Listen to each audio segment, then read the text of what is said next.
ఇలా దేవుని మహాకృపను బట్టి, దేవుడిచ్చిన మంచి సమయాన్ని బట్టి దేవాది దేవునికి వందనాలు, స్తోత్రాలు చెల్లిస్తూ ఉన్నాం. అందరికీ వందనాలు.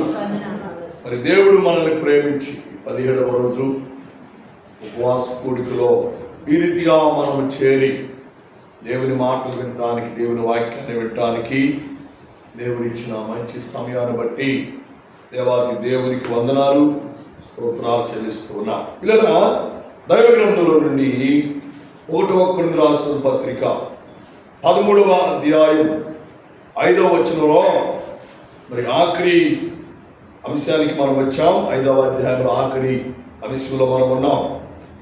అపకారమును మనసులో ఉంచుకోనదు. ప్రేమంట అపకారాన్ని మనసులో దాచుకోదండి. ప్రేమ కలిగి ఉంటే అపకారం ఎవరికి చేయం. క్రీస్తు మనలో లేకపోతే, దేవుని వాక్యం మనలో లేకపోతే, మనము దేవుని మందిరం కాకపోతే అన్ని అపకారాలే చేస్తాం కదా. తెలిసి కూడా అపకారం చేయడానికి ప్రయత్నం చేస్తూ ఉంటాం. కానీ దేవుని వాక్యము, దేవుడు మనతో మాట్లాడుతున్న శ్రేష్టమైన మాట ఏంటి అంటే, ప్రేమ కలిగిన మనం, దేవుని మందిరం అనబడిన మనం ఎవరికి అపకారము చేయకూడదు. అపకారం మనసులో ఉంచుకోకూడదు. చాలా దేవుని అందరి భయము, భక్తి కలిగి, దేవుని అందరి విశ్వాసము కలిగి, దేవుని అందరి నిరీక్షణ కలిగి మనము జీవించు వారముగా మనం ఉండాలి అని దేవుని వాక్యము ద్వారా దేవుడు మనకు తెలియజేస్తున్నాడు. కాబట్టి పిల్లరా, దేవుని కుటుంబమైన మనం, దేవుని సంఘమైనటువంటి మనం అపకారం చేయకూడదు. అపకారం మనసులో పెట్టుకోకూడదు. దేవునికి భయభక్తులు కలిగి మనం బ్రతకాలి. దేవుని అందరి విశ్వాసం కలిగి మనం బ్రతకాలి. దేవుని అందరి నమ్మకమైనటువంటి జీవితాన్ని కలిగి మనము జీవించు వారముగా మనం ఉండాలి. అప్పుడే పరిశుద్ధాత్మ దేవుడు మనకు సహాయం చేస్తాం. అప్పుడే మనము దేవుని మందిరముగా మనం ఉంటాం. అపకారం చేయకూడదు. అపకారం మనసులో పెట్టుకోకూడదు. చాలా జాగ్రత్తగా ఉండాలి. నేను పోయినసారి జ్ఞాపకం చేసినట్టున్నాను, అయినా మరొకసారి మీ అందరికి అర్థం కావడానికి మీరు మరొకసారి జ్ఞాపకం చేస్తున్నాను. అక్క చెల్లెళ్ళు మంచి ప్రేమతో ఉంటారు. అక్క చెల్లెళ్ళు అంత ప్రేమ ఉంటారు, మీ అందరికి బాగా తెలుసు కదా. అయితే అక్కకు పిల్లలు ఉన్నారు, చెల్లెలికి పిల్లలు లేరు. 10 సంవత్సరాలైంది, 15 సంవత్సరాలైంది, పిల్లలు పుట్ల. అక్కకి మాత్రం 3 పిల్లలు ఉన్నారు. అక్క కూడా హైదరాబాద్లో ఉన్నారు, వీళ్ళు వాళ్ళ సొంత ఊర్లో ఉంటున్నారు. అక్క దగ్గరికి చూసి వద్దామని మనసులో ఏం పెట్టుకున్నారు, మొత్తానికి మనసులో ఎవరికి తెలియదు కదండి. దీనికి లోతను మనసులో మాట ఎవరికి తెలియదు.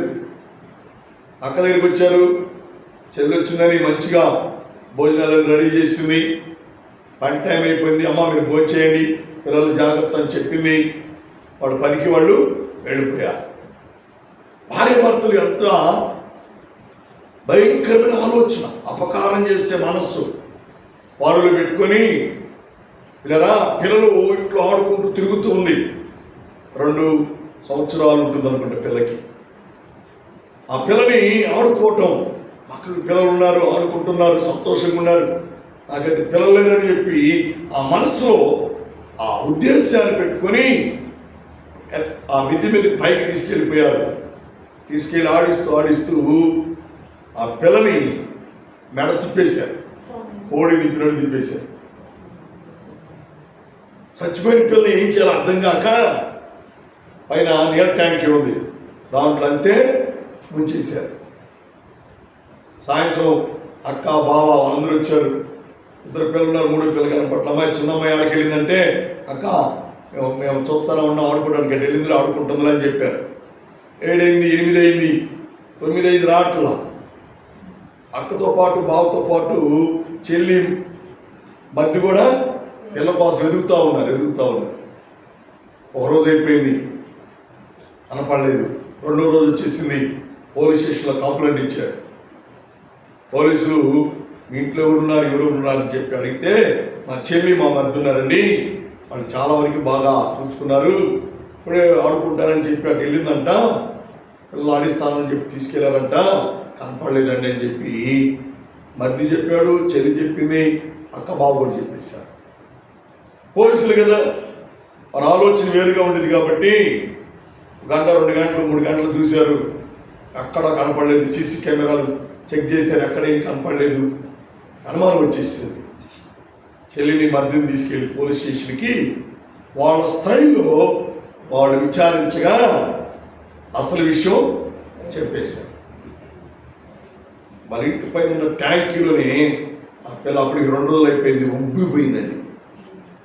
పట్టుకుని శర్మం కూడా వచ్చేస్తారు. అపకారం మనసులో పెట్టుకుంటారు, చాలా జాగ్రత్తగా ఉండాలి.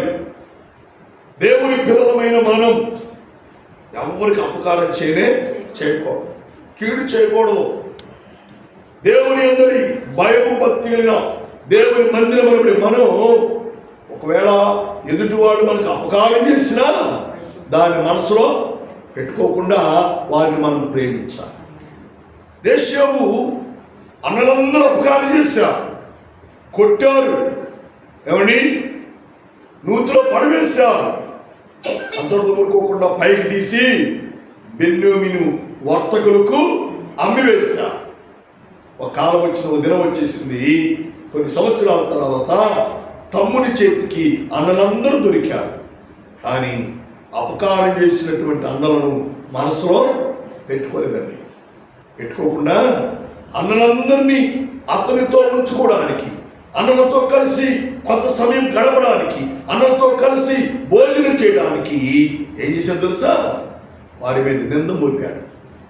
రాజముద్ర అనే ఉంగరమును వారి ధాన్యము సంచులోనికి వేసేసి వాడు బయలుదేరే సమయంలో పనివారి పిలిచాడు, అబ్బాయి నా రాజముద్ర ఉంగరం కనపడట్లేదు, వీళ్ళ సంచులో ఉంది, వెతకండి అన్నాడు. ఎదిగితే దొరికింది.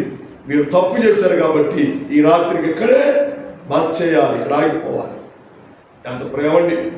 వాళ్ళకి అపకారం చేయాలను, వారిని ఇబ్బంది పెట్టాలను, వారిని గాయపరచాలను, వారిని జైల్లో పెట్టాలని కాదు, కానీ అన్నలతో తమ్ముడు కొంత సమయం గడపడానికి ఎంత మంచి మనసు అండి.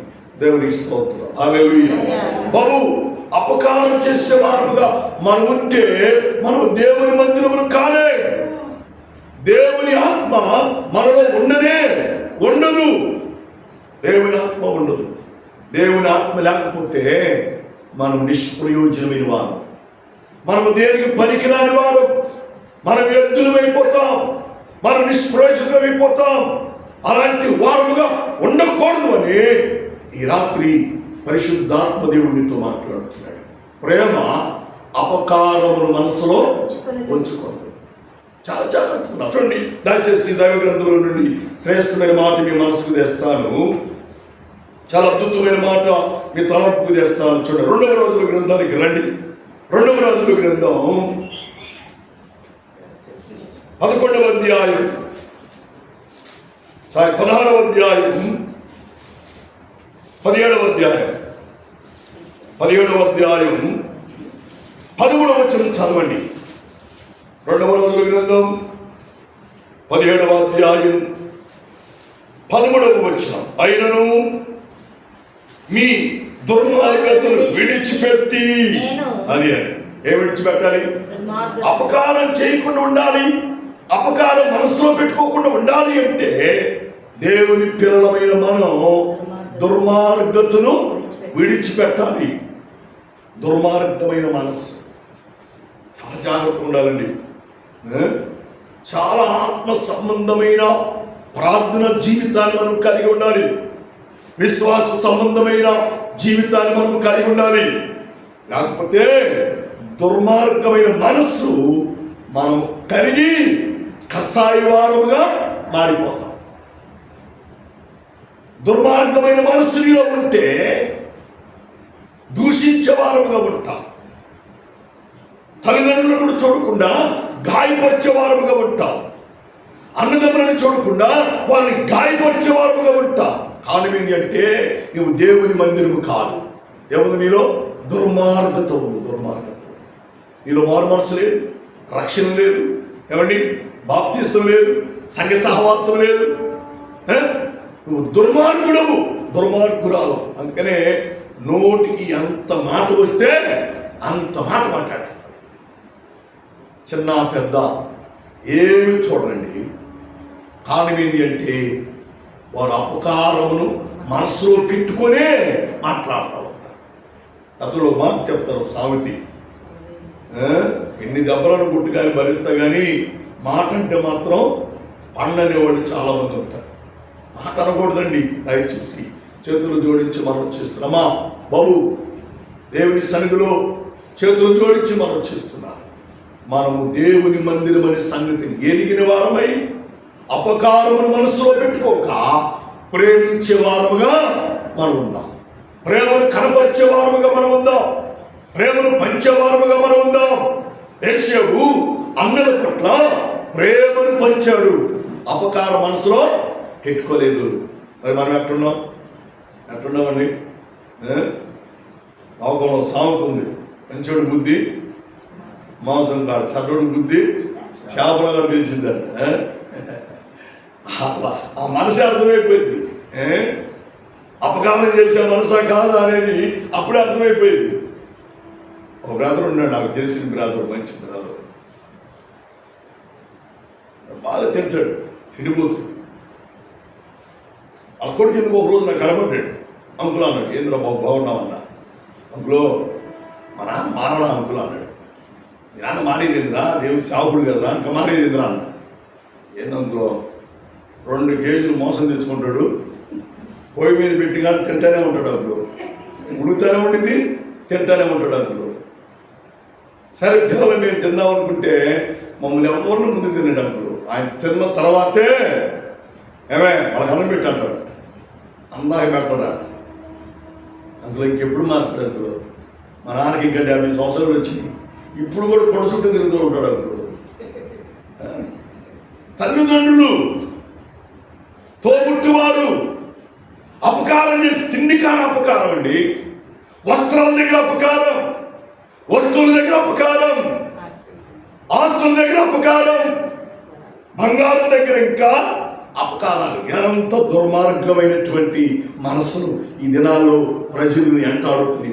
అందుకనే పరిశుద్ధాత్మ దేవుడు మనల్ని ప్రేమించి ఈ ఉపవాస దినాలు మనకి ఇచ్చారు. హల్లెలూయా.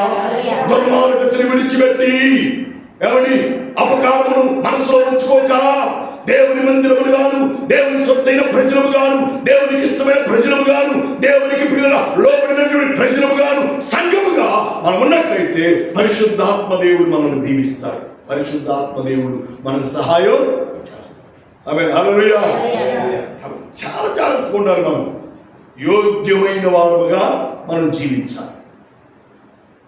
దుర్మార్గతను మనసులో పెట్టుకొని వందనాలు చెప్పకూడదు. దుర్మార్గతను మనసులో పెట్టుకొని ప్రేమించినట్లుగా మాట్లాడకూడదు. ఆ మనసు ఎవరికి ఉందో ఎవరికి లేదో మనకు తెలియదు, కానీ సర్వమును సృష్టించిన సృష్టికర్త అయిన దేవునికి తెలుసు.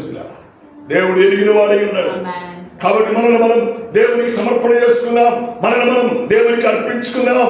ఎవరి దుర్మార్గమైనటువంటి మనసును తీసివేసుకొని అపకారం మనసులో పెట్టుకోకుండా దేవునికి విధేయులముగా, దేవుని దగ్గర తగ్గించుకున్న వారముగా, దేవుని దగ్గర పిల్లల సమర్పణ జీవితం కలిగిన వారముగా మనం ఉన్నట్లయితే ఆయన మనలను ఆశీర్వదించువాడై ఉంటాడు. ఆమేన్. హల్లెలూయా.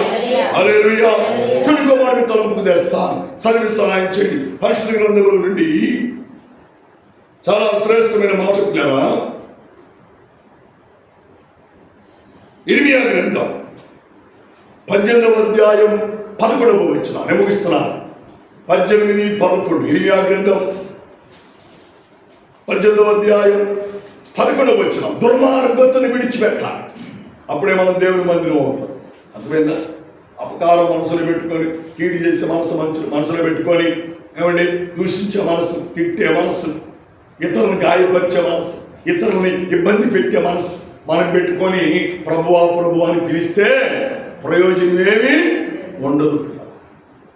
మనము దేవునికి, దేవుని వాక్యానికి, సంఘానికి భయభక్తులు గలవారమై మనము దేవుని ప్రేమించువారు కూడా, దేవుని వాక్యాన్ని బట్టి అనేకుల పట్ల ప్రేమను కనపరచువారుగా మనం ఉండాలి. చదువు మొదలు చేసి 26 గ్రంథం. కాబట్టి నీవు వెళ్ళి యూదా వారితో యెరూషలేము నివాసులతో ఇట్లను యెహోవా సెలవిచ్చిన మాట ఏదనగా నీ మీదికి నీ మీదకు వచ్చుటకై కీడును కల్పించుచున్నాను. నీ విరోధముగా ఒక యోచన చేయుచున్నాను. చాలు చూచారండి, మీకు విరోధముగా అపకారం చేసేవారి మనస్సును ఒకటి దేవుడు వారికి విరోధముగా ఏం చేస్తాడట? కీడు చేస్తాడట. చాలా జాగ్రత్తగా ఉండాలి. మనం దేవునికి భయపడి మనం బ్రతకాలి, వాక్యానికి మనం భయపడి బ్రతకాలి.